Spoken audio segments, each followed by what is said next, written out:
Owendongo y'ebinyanyanya bazira tone.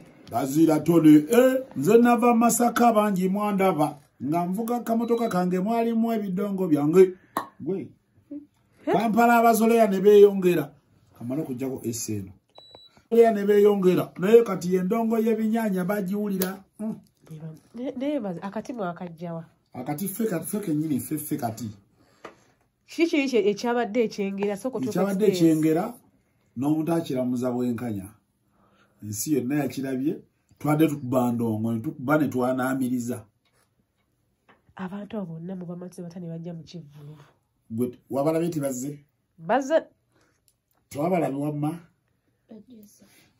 kati ekyo kuyitibwa kwa Katonda yatusindika tugenda kuzimba n'ekyaki wano Pentagon ogirabe tubakuba endongo ebinyanya nga tubakowola ettendo lya Mukama like idea ne yatandika okuba nti mutegeka ebivulu ne mufuna abantu bwe batyo wagijjawa nga gwe mazira tone ate kati nze ate kati nonze kati ekyanga okwawukana ku kyasuuna ate nze nga tuli Masaka Masaka batutegekanga era aba promoters nga batupangisa na batutwala naye ogamba okutegekayo show nti kampiti abantu bange nze nakitandikira Masaka mu club ambiance lwakuba ndowooza suuna ye nzijukira tiyakitandikira Masaka ye yali amaze kujja Kampala ekitandikira Bulenga oluka pub awo Bulenga nga wakava mu ttaawo yewe nzijukira Suuna we yakolera naye nze nakolerako Masaka mu ambiance zije nakitandikira ne Suuna yakitandikira wano Kampala Okay, birungo kyoza bemuteeka mu kirungo ky'ebinyanya abantu ne bajja bayitirivu bwe batyo.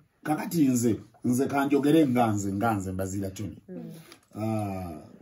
Kuba show yange eyo nze njetegekera.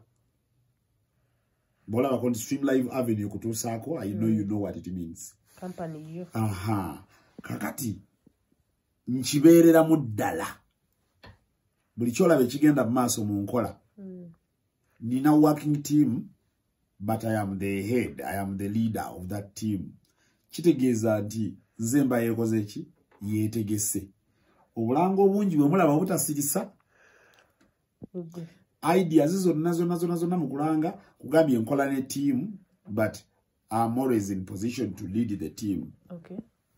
Kakati making sure nti campaign ngewe betandise eba yakufiirako bufiizi.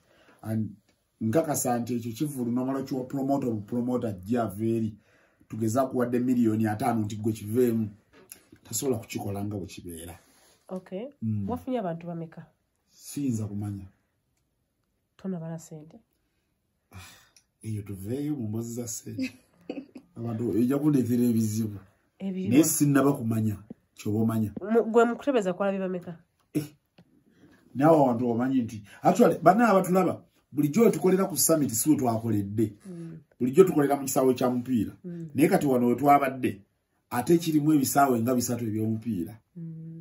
So nabadde musanyufu nti wajjudde nga ne ku posta tekuliko yadde omuyimbi yayimba nti kyoba ki no ffe twagala bwe tutyo kye twayagala kozi twalaba ng'abantu baffe balina bye bayayaanira oluusi ate abategeka abayimbi batasobola kubawa ekyokulabirako case in point for that wawulidde sound bwe yabadde sound yoyo ku concert zonna ezabadde wano mu Kampala wamulabye wa sound yo mulungi bwatyo tewali kakati kitegeeza nti show eyo bere kubanga erimu promoter gundi oba gundi yali badde tusobola kufuna sound yoyo mulungi bwatyo.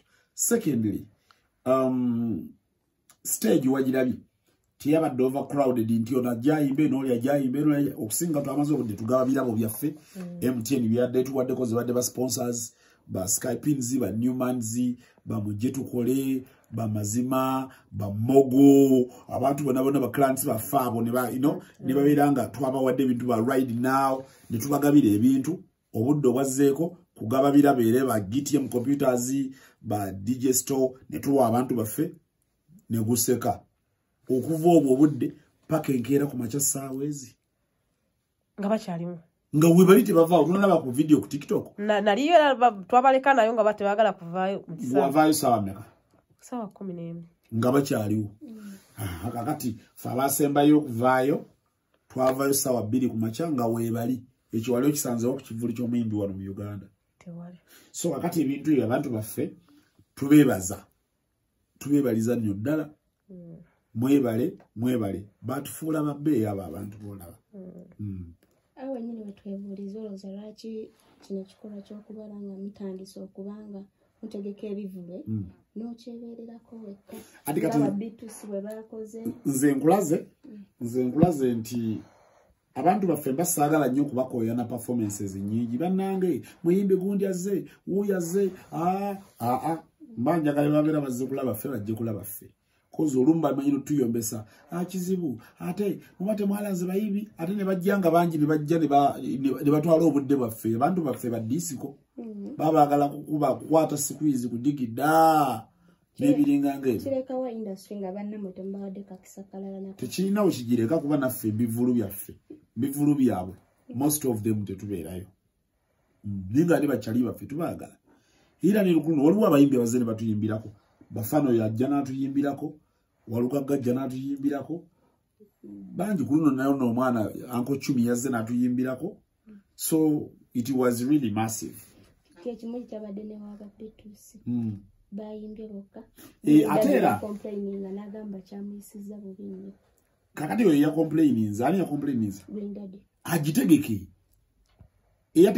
agamba nti babitusi tebamukkiriza kuyimba gwe funa ennaku z'omwezi olangirire ogitegeke obayite obawulire ekirala shows zino ziba zikolebwa zibeera na arrangement waliwo enkola ezigobererwa policies kakati promoter yajja naga nti nze njagala muyimbi wange yekka kuyimba kakati the same thing happens ku kino ekintu ekyaffe nti tutegeka guli guba mukolo gwa kukuba ndongo badijje kudigida kati the few bayimbi bana bajja betunyigamu ngera twaba bagambye tukikola kubanga omuyimbi mukwa kati waalu meya w'ekyengera ziri ekyengera sisasula kintu kyonna mu kanso ebipande ntimba butimbi ebibana ntimba butimbi kakati ebyo nabina bikola lwa meya Samati Aswalukaga kakati ate najjira n'okuperforminga na performing kati oyo mubanjaji ngajjango gana ntayimbawo kyekimu era ng'ogyeko ekivulo kikye